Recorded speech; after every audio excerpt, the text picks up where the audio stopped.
자동차에 이렇게 생긴 버튼이 있습니다. 내기순환 버튼인데요. 차종에 따라 디자인이 다양합니다. 이걸 켜면 환풍기가 외부 공기를 차단해 매연이나 악취를 막을 수 있습니다. 그런데 외부 공기를 차단한다는 건 새로운 산소 공급도 안 되고 이산화탄소 배출도 안 된다는 뜻이기도 합니다. 공기청정기를 돌리면 된다고 생각하시는 분들도 있으실 텐데요. 산소를 보충하거나 이산화탄소를 줄여주는 자동차용 공기청정기는 없습니다. 공기 중의 산소 농도는 자연 상태에서 21%입니다. 그런데 산소 농도가 19% 이하로 떨어지면 졸음이 오기 시작합니다. 16%까지 떨어지면 두통, 구토가 나타나고 10%까지 떨어지면 기절합니다. 자동차는 정밀하게 조립된 차일수록 빈틈이 없습니다. 이처럼 빈틈이 없다는 얘기는 환기를 위해 설계된 곳 말고는 공기가 들어올 틈도 없다는 뜻입니다. 다시 말해 정밀한 차일수록 공조기에서 문제가 생기면 질식 위험이 커진다는 뜻이기도 합니다. 그래서 자동차의 공조 시스템은 외부 공기가 들어오는 상태가 기본이 되도록 설계되어 있습니다. 내기순환 버튼을 켜놔도 자꾸 저절로 꺼지고 외기순환 상태로 되돌아가는 현상은 이것 때문입니다. 그런데 이런 설계가 불편하다고 느끼시는 분들도 계십니다. 그런 분들은 내기순환으로 고정시키는 방법을 연구하고 공유합니다. 버튼 여러 개를 동시에 누르고 내기순환 버튼도 여러 번 빠르게 눌러야 겨우 작동되도록 해놓은 그 불편한 것을 찾아내서 고정시킵니다. 하지만 자동차 회사들이 왜 그렇게 설계했을까 하는 점도 한 번쯤 생각해 보셔야 합니다. 이 영상은 미니 쿠퍼에 26명이 타는 기네스북 기록입니다. 자동차 실내 공간에 담길 수 있는 공기의 양을 계산해 놓은 자료가 없어서 찾아낸 대안입니다. 이 기록을 근거로 계산해 보면 미니 쿠퍼 실내에 공기가 들어갈 수 있는 부피는 약 1300리터쯤 됩니다. 1인당 몸무게를 45kg으로 추정하고 인체 1kg당 부피를 1.03리터로 계산해서 26을 곱한 후 10% 정도의 빈 공간을 보정해 준 값입니다. 인체가 1분당 산소를 소비하는 양은 0.2리터에서 0.4리터 사이입니다. 평균 0.3리터로 계산하겠습니다. 이 데이터를 기준으로 계산해보면 차내 산소 농도가 1% 떨어지는 데 걸리는 시간은 약 40분 소요됩니다. 자연상태 공기 중의 산소 농도는 21%이지만 이산화탄소는 0.04%밖에 안 됩니다. 들이쉴 때는 이산화탄소를 0.04%의 농도로 흡입하지만 내쉴 때에는 그 100배인 4%의 농도로 내뱉습니다. 그렇게 내뱉은 공기는 차 안의 공기에 희석되지만 환기가 없는 상태에서는 옆사람 뒷사람의 폐 속에서 나온 공기를 서로 섞어가며 다시 들이쉴 수밖에 없습니다. 환기가 없는 한 그 공기를 또 들이마시면서 차 안의 이산화탄소 농도는 계속 올라갑니다. 차 안의 산소 농도가 1% 내려갈 때 이산화탄소 농도는 0.04%에서 0.89%로 22배 증가합니다. 소요시간은 40분입니다. 2인이면 19분, 3인이면 12분, 4인이면 8분, 5인이면 6분 걸립니다. ppm으로 환산하면 8900ppm이 나옵니다. 환경부의 대중교통 이산화탄소 권고 수치는 2000ppm 이하입니다. 실제 사람이 탑승하고 측정한 사례도 많이 있습니다. 창문을 닫고 내기순환 상태에서 실험한 이 자료에 따르면 준jun형 승용차의 성인 둘, 꼬맹이 둘 타고 테스트를 시작할 때 692ppm이었던 이산화탄소 농도가 15분쯤 뒤 4500ppm으로 치솟습니다. 실제 자동차에서 질식 사고를 당하는 사례도 계속 있어 왔습니다. 하지 않고 운전을 하면 단 10분 만에 이산화탄소 농도가 9명이 숨졌는데 졸거나 10대가 숨진 채 발견됐습니다. 질식해 숨졌습니다. 30대 남성이 그런데 이런 보도에도 창문, 에어컨, 히터에만 관심이 쏠리고 공조장치 내기순환 모드의 위험성은 언급하지 않는 경우가 많았습니다. 그래서 지금도 내기순환 상태로 고정되어 있는 분들도 계실 겁니다. 오래전에 그렇게 세팅했고 이미 몇 년간을 그렇게 쭉 내기순환 상태로 운전을 해왔는데도 별 문제없는 분들도 많이 계십니다. 이산화탄소 몇 ppm에서부터 졸음이 오고 구토가 나고 기절한다라는 건 그냥 확률적인 통계일 뿐 모든 사람에게 항상 똑같이 나타나는 건 아니기 때문에 그다지 큰 위험으로 인식되고 있지 않은 것 같습니다. 운전을 좀 오래 하신 분은 누구나 졸음운전을 하다가 사고로 이어질 뻔한 경험을 한 번쯤은 가지고 있을 겁니다. 즐겁게 대화를 나누면서 운전을 하면 괜찮기도 하고 또 옆사람이 자면 졸음이 더 빨리 오기도 합니다. 그 외에도 여러 가지 변수가 많아서 내기순환 상태가 졸음으로 이어질 때도 있고 그렇지 않을 때도 있습니다. 또 졸음운전이 사고로 이어질 때도 있고 그렇지 않을 때도 있는 거죠. 하지만 분명한 건 그 빈도가 높아질수록 사고 확률도 올라간다라는 겁니다. 통계로 보면 자동차 사고의 70%가 졸음운전 때문이고 음주운전보다 2배나 더 높습니다.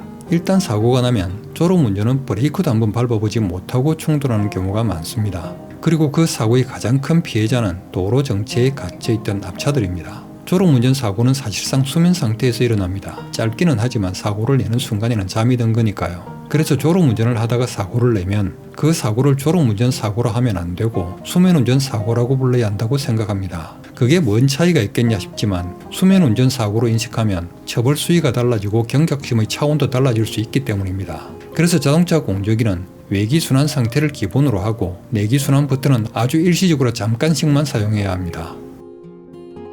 오토 모드가 있는 차종은 그냥 오토 상태로 두는 게 좋습니다. 요즘 출시되는 차들은 공조기가 내비와 연동되는 기능이 있어서 오토 모드로 두면 터널을 자동으로 인식합니다. GPS로 터널 위치를 파악하고 터널에 들어갈 때 내기순환 모드로 잠시 바뀌었다가 터널을 나오면서 다시 외기 모드로 되돌아옵니다.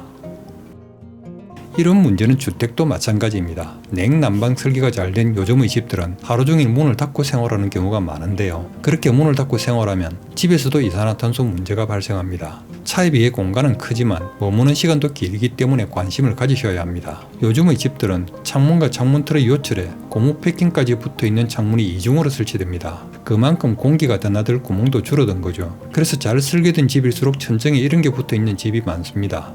자동차의 공조기와 같은 역할을 하는 것인데 거의 대부분 사용하지 않습니다. 관심이 없거나 몰라서 못 쓰고 있는 거죠. 이 공조기를 쓰면 창문을 여는 것보다 두 가지 장점이 있습니다. 필터가 있어서 미세먼지를 걸러줍니다.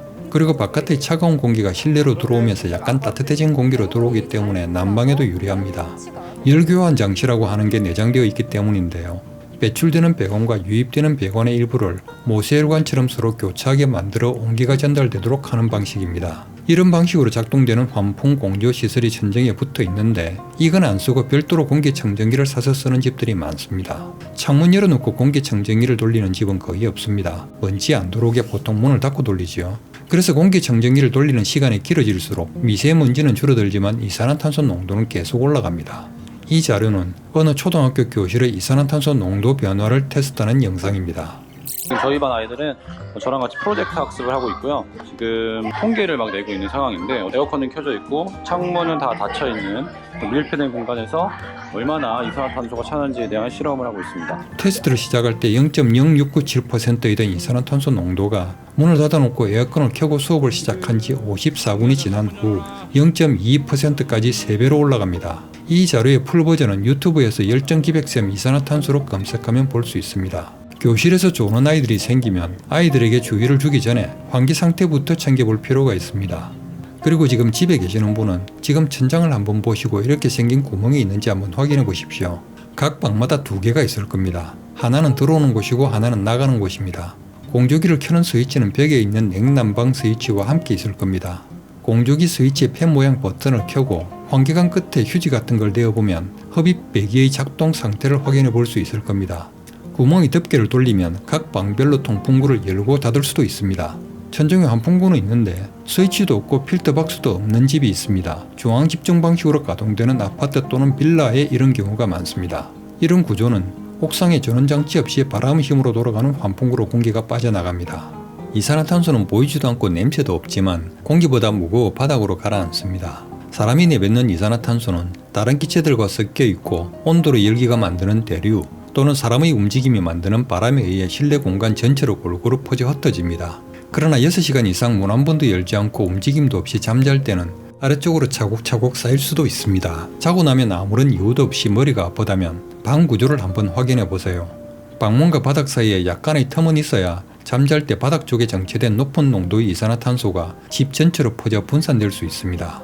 아파트 공조기 필터도 자동차 에어컨 필터 교체랑 방식은 거의 동일합니다. 필터 교환 방법은 유튜브에 아파트 공조기 필터 교환으로 검색하면 많이 볼 수 있습니다.